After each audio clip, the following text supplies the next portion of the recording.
The following review is intended for entertainment purposes and targeted for adult fans of the series. Another strong episode, another strong score. Why did that didn't sound right. I think I said strong score, but it's like stong score.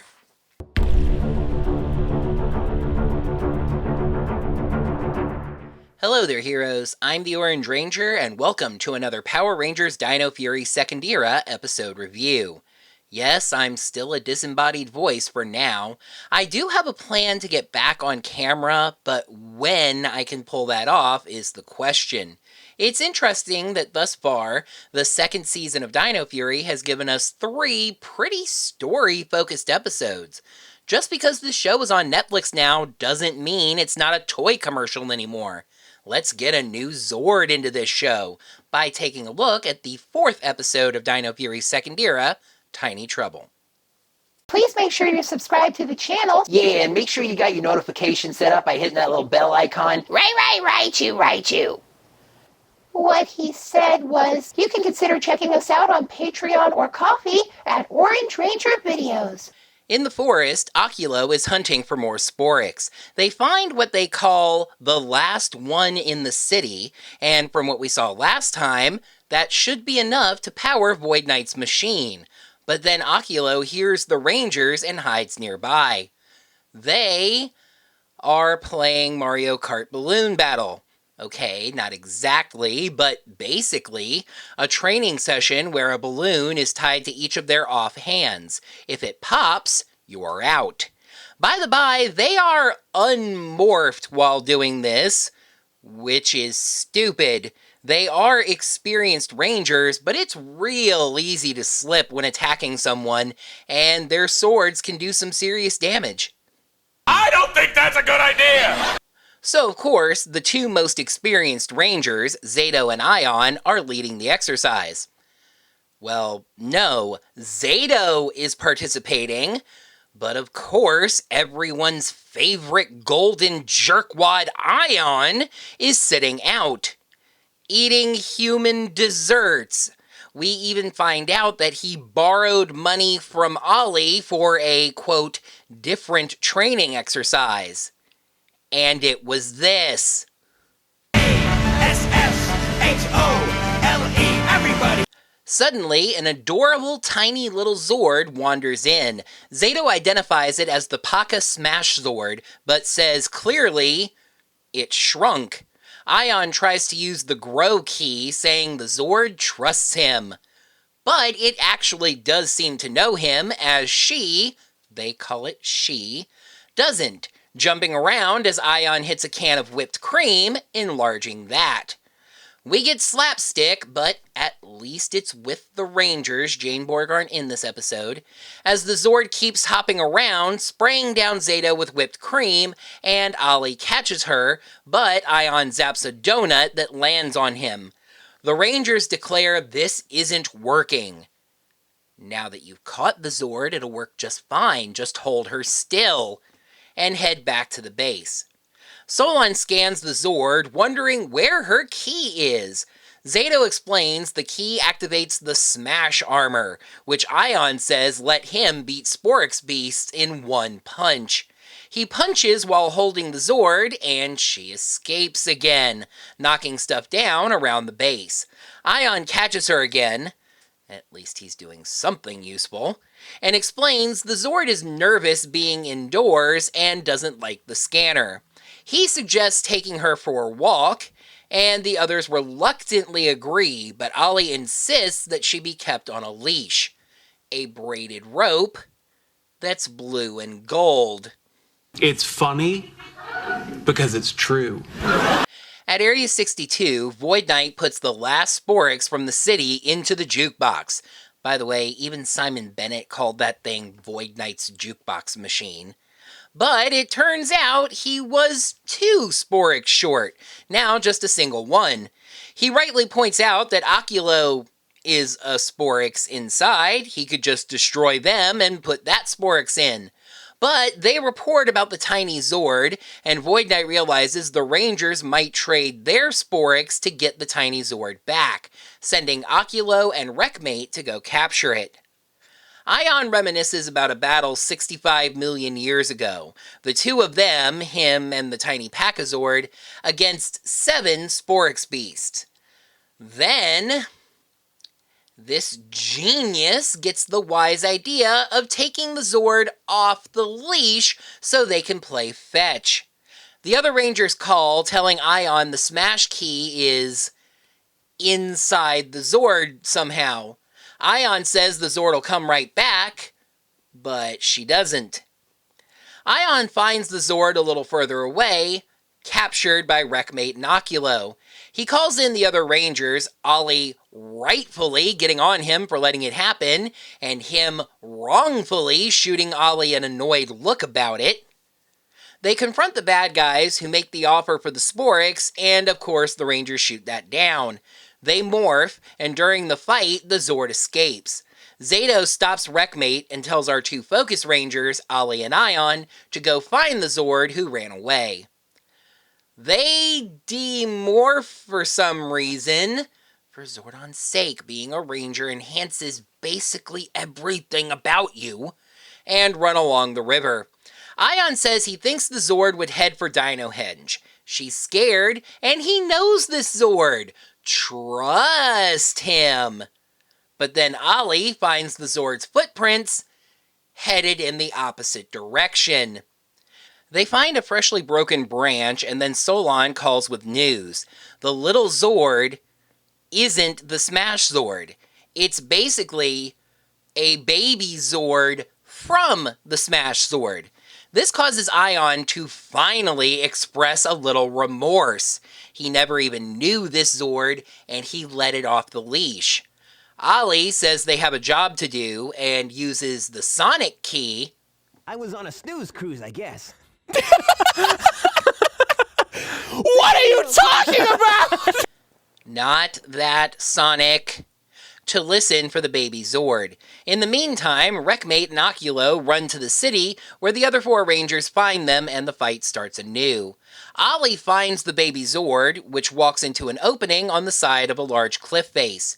He uses the Vision key to see that the actual Paka Smash Zord is trapped inside. They have the idea of breaking the cliff face by having Ollie throw a rock, which Aiyon enlarges into a huge boulder with the Grow key. It works, and the Zord busts free, with the baby docked in its chest. The baby gives Ollie the Smash key. Ollie tries to give it to Aiyon, since he had said it was his favorite, but he insists that Ollie keep it, since he found the Zords. The other Rangers call for backup, and the two head out. Wreckmate catches the 4 Rangers in a chain, but Ollie and Aiyon show up and knock them back. Oculo grows, and Aiyon calls for the Mosa Razor Zord, telling Ollie he can handle Wreckmate with the Smash Armor. Of course, he doesn't use it for a bit, so both he and Aiyon can get beaten around, but finally he activates it, giving him green chest armor with the heads of the 2 Pachazords on his shoulders, with orange, yellow, and black boxing gloves. Let's get ready to rumble!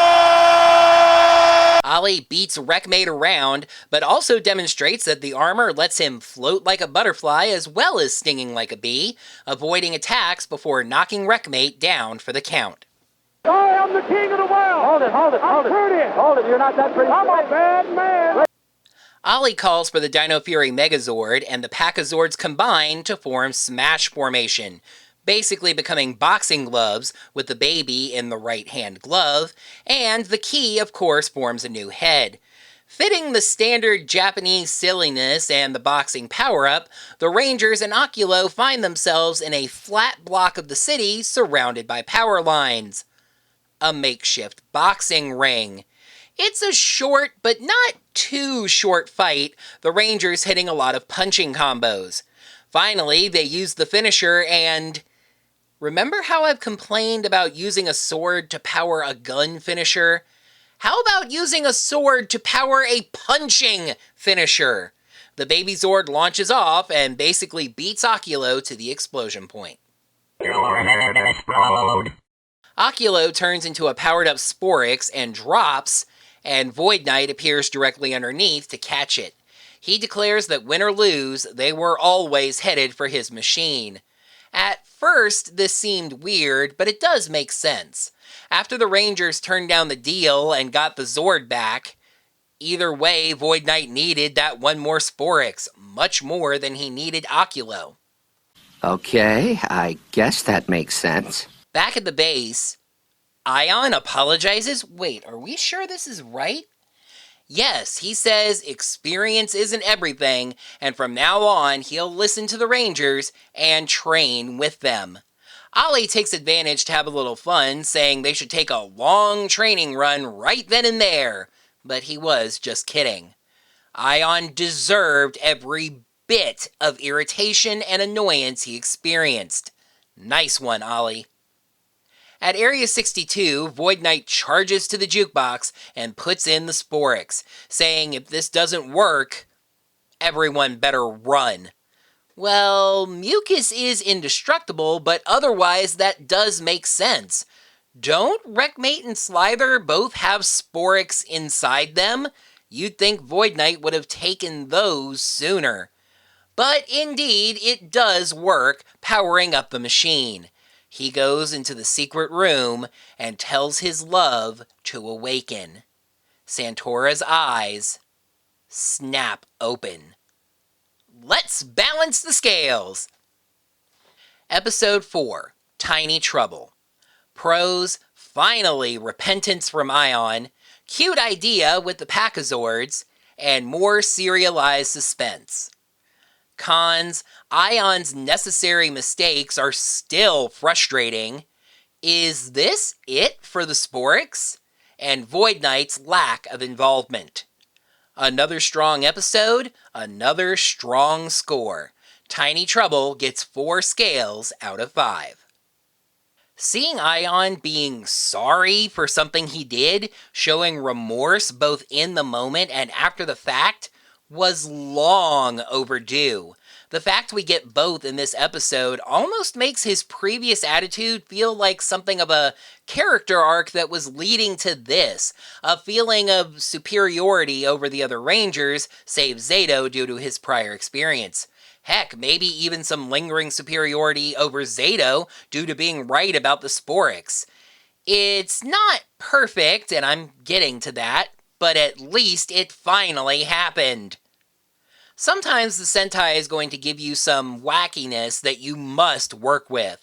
Say, for example, a Zord having a baby Zord. What do? You roll with the punches. Babies are cute, so work that in. They even factored it into the story a bit, with Aion's assumption that he knew the baby Zord when he didn't. What would have happened if they managed to hit the baby Zord with the Grow Key? And yes, those eyes snapping open at the end. Void Knight has accomplished a goal that he's been working towards for more than a season. There's a slightly icky feeling to it since he's basically conscripted the power of the Sporix. What happens to the ones inside the machine?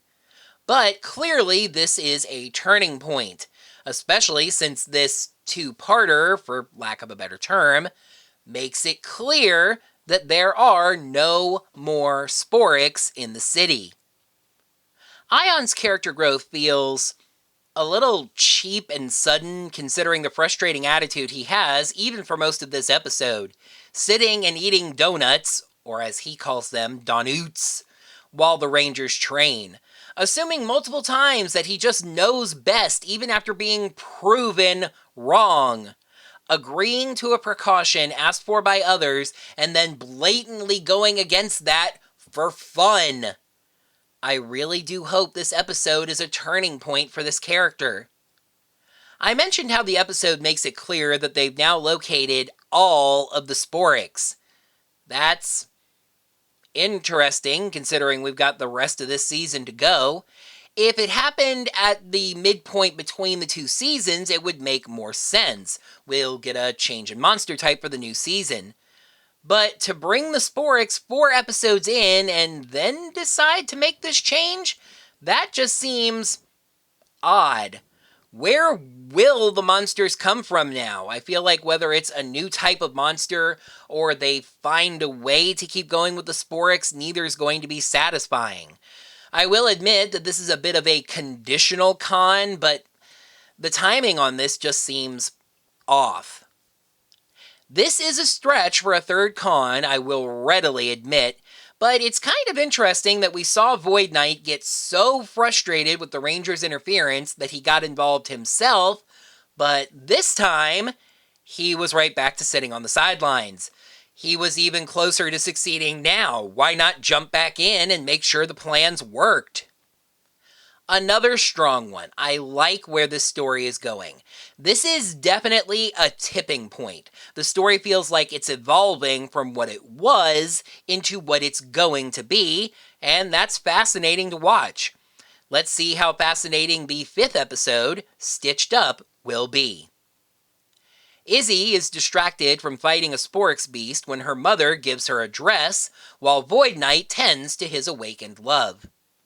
That is going to do it for another Power Rangers Dino Fury Second Era episode review. Thank you, heroes, so much as always for watching. Now that the video's done, you can let me know what you thought of this episode, as well as my review of it, down in the comments below. While you're down there, make sure you smack that thumbs up button to let me know that you enjoyed this video. If you're looking for a way to support the channel financially that's not Patreon or Ko-fi, please feel free to check out my Orange Ranger Videos Teespring store, where you can get hats and shirts and masks and socks and etc., etc. Also, if you don't find yourself with the time to watch these videos and would rather listen to them on your way to work or while you're in the gym or anything like that, you can look me up on Anchor, which actually also posts over to Spotify, anchor.fm/orange-ranger-audio. Until next time, heroes, salute, may the power protect you. At Area 62, this causes Aiyon... I'm gonna stop because I hit the thing. Ollie finds the baby Zord, which At first, this seemed weird, but it does... Back at the base, Aiyon apologizes? Wait, are we... What? Seeing Aiyon being sorry for something that he did, showing remorse both in the... agreeing to a that is going to do it for another Dino something up or something episode thing.